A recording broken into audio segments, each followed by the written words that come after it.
요셉과 마리아의 공통점은 한마디로 말해서 착한 사람들이었습니다. 요셉은 마리아의 결정적인 것, 결혼도 안 했는데 아이를 가진 결정적인 것을 용납할 수가 없었어요. 그러나 드러내지 않았습니다. 마리아 역시 결정적인 것, 결혼도 안 했는데 애가 생겼네, 결정적인 것 받아들일 수가 없었어요. 그런데 천사의 권면을 들어요. 요셉아, 마리아가 이렇게 된 거 어떻게 된 줄 아느냐? 이렇게 된 거다. 마리아야, 네가 이렇게 된 거 이렇게 된 거야. 권면을 듣습니다. 그 다음에 그들은 권면의 말씀을 듣고, 하나님의 말씀을 듣고 자기의 모든 것을 내려놓아요. 내려놓고 마리아는 이렇게 고백합니다. 주의 말씀이오니 그대로 이루어지이다. 오늘 이 믿음이 우리에게도 있기를 바랍니다. 그렇습니다. 하나님께서 쓰시는 사람은 이렇게 착한 사람들이라는 것입니다. 착하다는 얘기는 다른 거 아닙니다. 마마보이라는 게 뭔 줄 아세요? 엄마의 말 그대로 따르는 거예요. 그러니까 엄마가 보기에는 착한 아이예요. 예, 하나님 말씀 잘 들으면 착한 거예요. 마리아와 요셉이 그렇게 착한 거예요. 자기의 것을 내려놓을 줄 아는 사람. 그러니까 하나님께서는 아무나 사용하지 않으시고 이렇게 뭔가를 통할 수 있는 사람을 사용하신다는 것을 볼 수가 있습니다.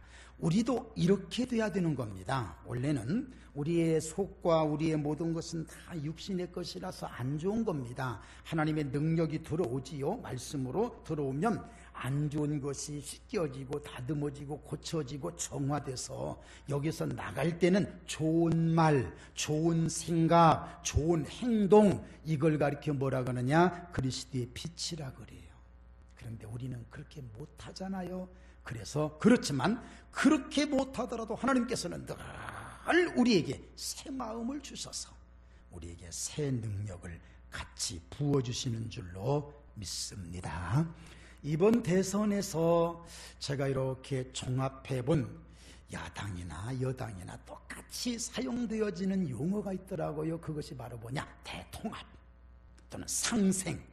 자, 대통합과 상생이라는 말은 너도 살고 나도 살자는 얘기예요. 내가 이겼으니까 너는 죽이겠다, 너는 죽어야 된다, 이게 아니라 너도 살고 나도 살자는 얘기입니다. 여러분, 대통합에서 가장 중요한 것이 무엇인 줄 아십니까? 한마디로 말하면 통한다는 얘기입니다. 내가 이렇게 얘기할 테니 너 통할래? 그래, 그럼 내가 너한테 얘기한 것을 통하려면 나도 낮출게. 그리고 이 높낮이가 맞아야만 통하는 겁니다. 이것이 바로 대통합 또는 상생이라고 볼 수가 있습니다. 무슨 얘기입니까? 상식이 통해야 됩니다. 마음이 통해야 됩니다. 문화가 통해야 됩니다. 그래서 그렇게 통하기 위해서는 아까 말씀드렸죠? 내려놓아야 돼요. 나는 이만큼 가지고 있으면서 너만 내려놓으라. 안 내려놓지요. 누가 내려놓습니까? 그 비싼 밥 먹고. 어림없습니다. 내려놓고 서로 얘기하고 통하는, 그래서 통하는, 그래서 하나를 이루는.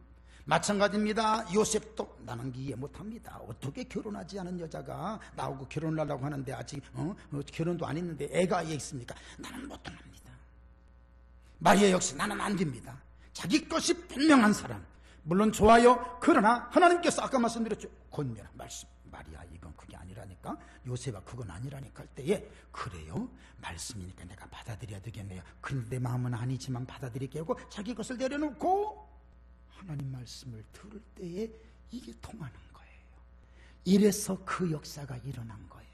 오늘 이런 믿음이 우리에게 가득하기를 주의 이름으로 축원합니다. 자, 오늘 말씀에서 은혜 받을까요? 1절에서 5절입니다. 여러분 소리내서 읽으십시오. 시작. 그때에 가이사 아구스도가 영을 내려 천하로 다 호적하라 하였으니 이 호적은 구레뇨가 수리아 총독이 되었을 때에 처음 한 것이라. 모든 사람이 호적하러 각각 고향으로 돌아가매 요셉도 다윗의 집 족속이므로 갈릴리 나사렛 동네에서 유대를 향하여 베들레헴이라 하는 다윗의 동네로 그 약혼한 마리아와 함께 호적하러 올라가니 마리아가 이미 잉태하였더라. 아멘.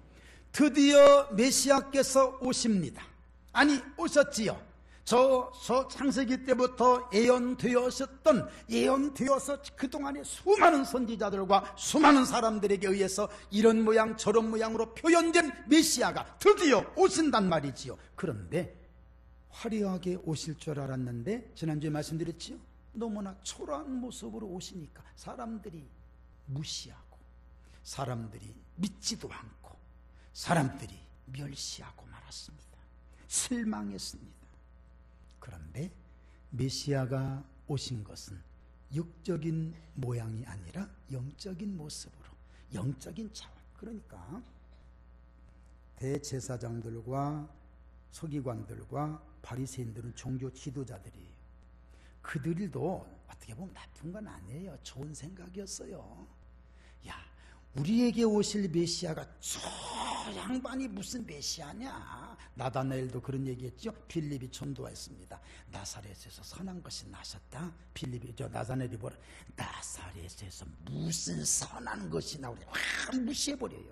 확 무시하면 똑같아요. 여러분, 잘못된 건 아닌데 그들의 영적인 눈이 가려지다 보니까 정말 메시아로 오신 예수님이 안 보이는 거예요. 끝까지 그들의 눈은 열려지질 않고 다음에 십자가에 못을 박아서 높이 세워놓고 가자! 이제 끝났다. 이 사람은 메시아가 아니야. 그런데 여러분, 그 똑같은 현장에 있었던 백부장은 그게 아닙니다. 백부장이 보니까 십자가에 못을 박히면서도 한 번도 나쁜 소리 안 하고 그 사람들을 위해서 막 기도해주고 십자가에 높이 섰어도 아버지 하면서 그 부르는 그분이 죄인인 줄 알았는데 그분이 메시아더란 말이에요. 그래서 그가 이런 얘기합니다. 이런 진실로 하나님의 아들이었도다. 어떻게 정작 봐야 되고 정작 깨달아야 될 사람들은 깨닫지 못하고 엉뚱한 사람이 깨닫냐고요. 이것이 바로 뭐냐, 마태복음 13장 11절이에요 천국의 비밀을 아는 것이 너희에게는 허락되었으나 저희에게는 아니 되었느니라. 오늘 우리에게 이런 눈이 열려지고 귀가 열려지고 마음 열려져서 여러분 교회 오라고 한다고 다 없디까? 그런데 우리는 이렇게 와서 예배를 드리니 영적인 축복 받으신 것을 믿으시기를 바랍니다.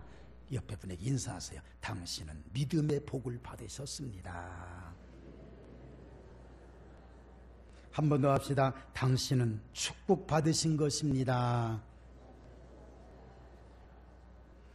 요셉과 마리아는 호적하러 베들레헴에 갔습니다. 가이사 황제가 온 천하에 명하기를 호적하라. 통치자들, 독재자들의 특징이 있습니다. 그 특징 중에 하나가 뭐냐면은 인구조사예요. 호적해서 전부 다 해서 세금 다 걷어들이기 위한. 다윗도 사무엘하 24장에서 그짓했지요. 그 일했지요. 인구조사를 했습니다. 그 인구조사의 목적은 뭐냐? 하나님께서 이렇게 우리나라 백성을 많이 주셨으니 감사다, 이 뜻이 아니었어요. 우리나라도 이만큼 싸울 자가 있다, 이만큼 군대가 강성하다. 여러분, 그 얘기는 뭡니까? 한마디로 말한다면 하나님이 지금까지 우리를 도와주셨다, 이걸 까마득하게 잃어버리는 순간이에요. 그리고 하나님을 인정하지 않는 거예요. 하나님 앞에 굉장히 혼났잖아요. 그러한 일들이 바로 그겁니다. 우리는 여기에서 중요한 일을 깨달아야 됩니다. 물론 지금도 여러분 잘하고 계시겠습니다만 국가에서 하는 일, 호적하라 하는 일, 뭐 하는 일, 국가에서 하는 일을 우리 성도들은 더 잘 이루어야 돼요. 열심히 해야 돼요. 국가에서 요구하는 일, 바울 사도는 로마서 13장 1절에 이렇게 말씀합니다. 각 사람은 위에 있는 권세들에게 복종하라. 권세는 하나님으로부터 나지 않음이 없나니 모든 권세는 다 하나님께서 정하신 바라. 그러므로 권세를 거스르는 자는 하나님의 명을 거스름이니 거스르는 자들은 심판을 자취하리라. 여러분 보세요. 이번에 대선 때 보니까 이제 박근혜 씨가 이제 당선이 됐잖아요. 한쪽에서는 그런 얘기가 또 있더라고요. 이제는 나라가 망했다. 이제는 뭐 여자가 뭐하냐, 여자 나라가 망했다. 아마 이번 문재인 씨가 됐어도 아마 그랬을 거예요. 아마 그쪽에서 한쪽에서 이제는 나라가 또 망했다. 우리나라는 이 사람이 돼도 망하고 저 사람이 돼도 망하는 거야. 그런데 이렇게 멀쩡하게 있잖아요. 자, 문제는 뭐냐면요, 다른 게 아닙니다. 내가 생각하는 각도에 따라서. 잘 들으십시오.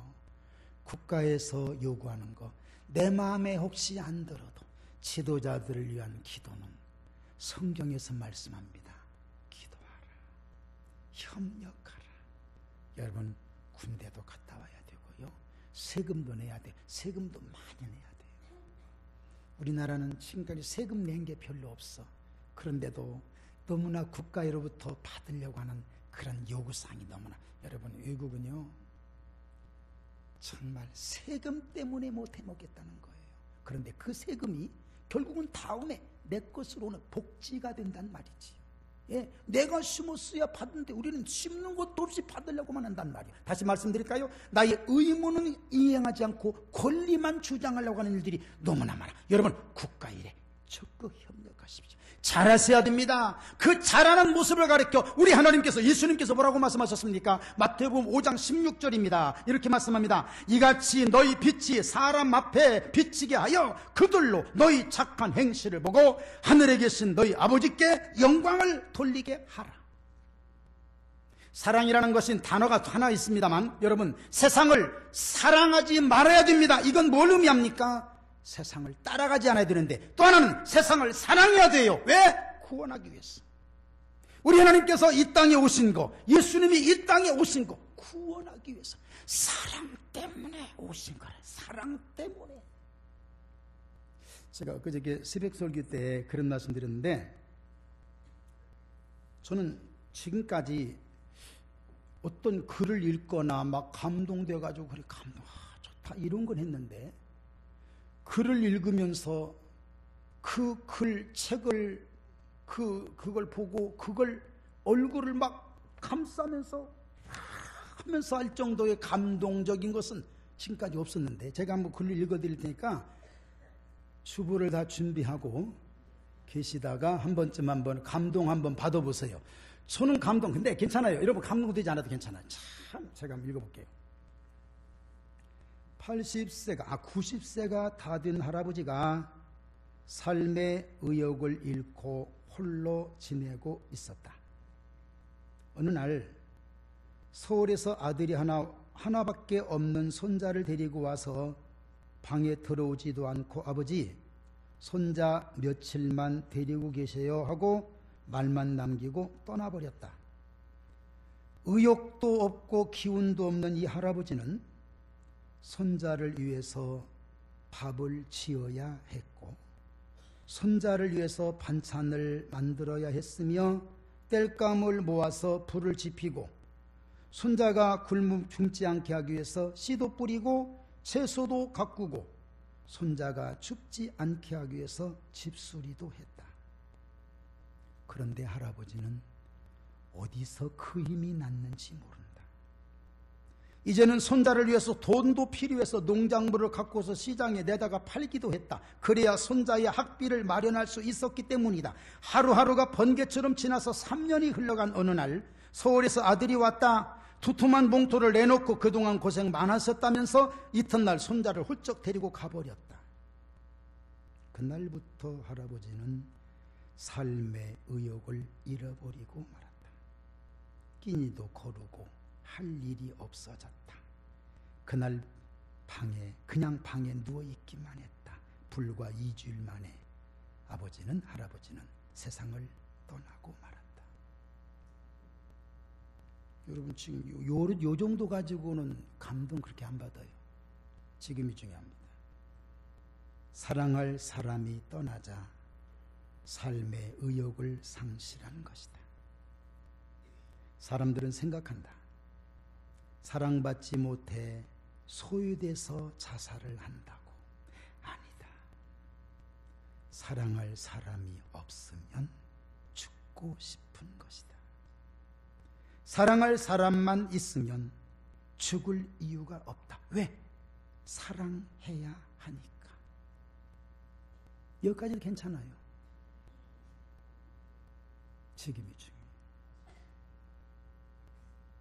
사랑할 사람이 너무 많아서 이 땅에 오신 예수님이시다. 사랑할 사람이 너무 많아서 죽었다가 다시 살아나신 예수님이시다. 그거 봐, 별로 감동 안 되잖아요, 여러분. 따라서 합시다. 사랑할 사람이 없으면 죽고 싶고, 사랑할 사람이 있으면 행복하다. 우리 예수님 십자가에서 죽으셨어요. 아까 백부장이 이는 진실로 하나님의 아들이었도다. 그건 다 이제 그리고 이제 무덤에 이렇게 누워 계셨어요. 제가 표현해 본 겁니다. 어이, 내가 지금 어디 있지? 무덤에 있잖아. 안 돼, 안 돼. 나 사랑할 사람 많아. 나 살아나야 돼. 3일 만에 벌떡 일어나서 우리를 사랑해 주신 그 사랑 때문에 우리가 여기에 와 있다는 것을 믿으시기를 바랍니다. 그게 사랑이더라고요. 왜 자살한다고요? 나를 사랑해 주지 않아서 자살한다고요? 아니에요. 우리는 바꿔보자고요. 사랑할 사람이 없기 때문에 그런 거야. 사랑을 찾아야지. 그 할아버지 무슨 낙으로 살아?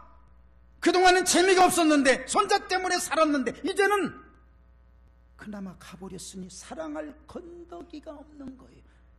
죽으신 거예요. 여러분, 다시 한번 따라서 합시다. 주님은 사랑하기 위해서 오셨다. 아멘. 그게 우리 주님이시더라고요. 여러분, 그 다음 말씀 조금만 보고 말씀 마칠게요. 6절 7절 우리 같이 읽겠습니다. 시작. 거기 있을 그때에 해산할 날이 차서 처자들을 낳아 강보로 싸서 구유에 누였으니 이는 여관에 있을 곳이 없음이러라. 아멘. 한 번 더 강조합니다. 예수님께서 이 세상에 오신 것은 사랑하기 위해서 오신 것이에요. 사랑받기 위해서 오신 게 아닙니다. 사랑을 하면 모든 것을 추월할 수 있는 능력이 생기는 거예요. 그게 바로 뭔 줄 아세요? 사랑의 위대한 힘이에요. 영국에서 17세기에, 여러분 영국 중세기 17세기는 막 교회 확 부흥되는 때입니다. 그때 시골에서 두 청년이 도시 교회로 이사 왔어요. 그 둘은 친구예요.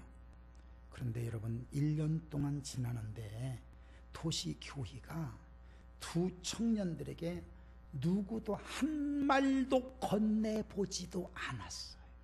애토리처럼 1년 동안을 두 청년이 살았어요. 두 청년이 집에 와서 같이 의논했습니다. 다음 주에는 결판 내자. 확 결판을 내버리지. 그런데 두 사람은 의견이 달라요. 한 사람은 다음 주에 와서 결판 냈어요. 결판 내고 교회를 떠났어요. 그런데 한 사람은 남았어요. 어떤 결판이었을까요? 다음 주일에도 가서 나에게 말 한마디 건네주지 않으면 나 이 교회 떠난다. 떠났어요. 그 사람은. 다음 주일에도 나한테 말 건네주지 않기만 해봐라. 내가 건네버리겠다. 그리고 그 사람이 얘기한 그 사람이 바로 17세기의 청교도 신앙을 이끌었던 리차드 백스터라는 사람입니다.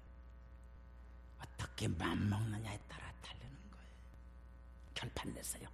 여러분, 많은 사람들이 그 교회 사랑이 없다. 여러분, 없을 수도 있어요. 없다고 그러세요. 결판 내세요. 어떻게? 내가 가서 사랑해버리리라. 그게 우리 주님의 사랑 방법이었어요. 하나님을 향하여 믿어라. 선지자들이 믿어라. 뭘 믿어라. 안 믿으니까 우리 주님이 발 걷어붙이고 내가 가서 결판 내리라. 오셔서 십자가에서 사랑을 다 내놓으시고 사랑을 베풀어 주신 그 사랑, 그게 크리스마스예요. 멋진 거예요. 우리 주님의 결판 내신 거.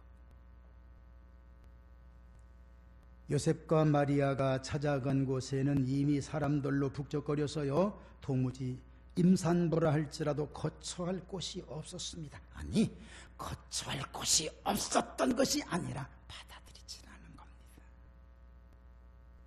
보세요.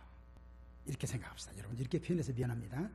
예수님은 참 보배로우신 분인데 마리아의 배로 이렇게 감싸서 예수님이 가고 있는 거예요. 그러니까 축복을 이렇게 포장해서 가고 있는 거예요. 사람들은 그 속에 예수님이신지 몰랐어요. 아무도 몰랐어요. 지금도 똑같아요. 고난은 축복의 포장지와 같다는 말이 있습니다. 고난은 축복을 고난의 포장지로 싹 누구나 다 싫어해. 고난은 다 싫어해. 그런데 그걸 영적인 눈으로 바라보는 사람은 고난 축복이야. 받아들일 수가 있다는 것이지. 아무도 예수님을 포장해온 마리아로 싹 포장하니까 사람들이 몰랐어요. 전혀 몰랐어요. 마치 라오디게아 교회처럼 예수님께서 저 밖에 서서 문을 두드리고 계신 것 똑같았어요. 그런데 짐승이 거하고 있는 짐승의 집에, 말이 살고 있는 집에, 말 밥그릇에 예수님을 누일 수밖에 없어요. 아무도 영접하지 않으니까. 영적으로 해석한다면 짐승은 바로 우리 인간을 가리켜 인간에게 주님이 오셔서 인간이 먹어야 될 양식은 바로 예수 그리스도의 말씀, 이걸 먹어야 살기에 그 모습 그대로 오신 것을 믿으시기 바랍니다. 이것이 하나님의 은혜예요. 이렇게 결론 내릴게요. 여러분, 사랑하기 위해서 결판 내시려고 오신, 그래서 결판 내러 오셨다가 죽으신 예수님, 그것도 성이 안 차고 양이 안 차서 죽으셨다가 다시 살아나신 예수님, 그것도 양이 안 차서 예수님의 몸은 한 분이기 때문에 지역적으로 한계가 있잖아요. 성령을 보내주셔서 계속해서 결판 내고 계시는 예수님, 오늘 그 은혜로 채워지고 있음을 믿으시기 바랍니다. 그 사랑의 힘으로 우리가 오늘도 살아가는 겁니다. 한번 옆에 분에게 인사합시다. 사랑하게 됨을 감사합니다. 사랑하게 됨을 감사합니다. 오늘 이 말씀으로 가득 채워지기를 주의 이름으로 축원합니다. 우리 시간 통성으로 한번 기도할까요? 하나님, 우리에게 이런 사랑 주셨으니 고맙습니다. 통성으로 기도합니다. 살아계신